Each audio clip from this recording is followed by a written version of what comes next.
পিঠা উৎসবকে কেন্দ্র করে মূলত একটি উদ্যোক্তা মেলার আয়োজন করেছে ছাত্র অধিকার পরিষদ।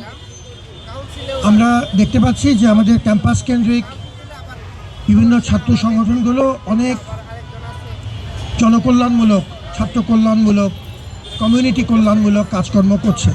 এই প্রবণতা গত 1-1.5 বছরে পরিষ্কারভাবে বেড়েছে, সেটি আসার কথা। আমি সাধারণত কোনো রাজনৈতিক দলের অনুষ্ঠানে যাই না, এখানে এলাম কারণ আমি মনে করছি যে একটি বার্তা সমাজে পৌঁছানো আমাদের খুব দরকার, যে ঢাকা বিশ্ববিদ্যালয় সমাজকে নিয়ে চলবে। ঢাকা বিশ্ববিদ্যালয়ের সমস্ত সংগঠন, ছাত্র সংগঠন সহ তারা আমাদের সম্প্রসারিত পরিবারের অংশ, এবং যেখানে সুযোগ হবে আমরা সমাজকে বলবো যে আমরা আপনাদেরই অংশ, আমাদের যে কোনো প্রক্রিয়া অংশ নিন।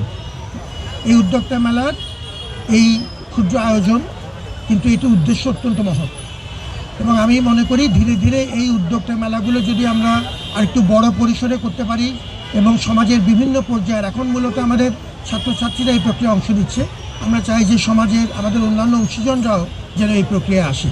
এখন ডাকসু হয়েছে, সেটি আমাদের জন্য আর কি নতুন মাত্রা যোগ করেছে, এবং ছাত্র রাজনীতির যে সার্বজনীনতা, এটি ধীরে ধীরে আরও প্রতিভাত হোক। দলীয় সংকীর্ণতার ঊর্ধ্বে উঠে আমরা সার্বজনীনভাবে বিশ্ববিদ্যালয়ে একটি সমাজ কল্যাণমূলক অ্যাপ্রোচে ধীরে ধীরে আমরা এগোনোর চেষ্টা করছি। আলটিমেটলি এই কথাটি আমি সবসময় বলি, এখনও বলছি, চূড়ান্ত বিচারে বিশ্ববিদ্যালয় সমাজকে নিয়েই বাঁচতে হবে।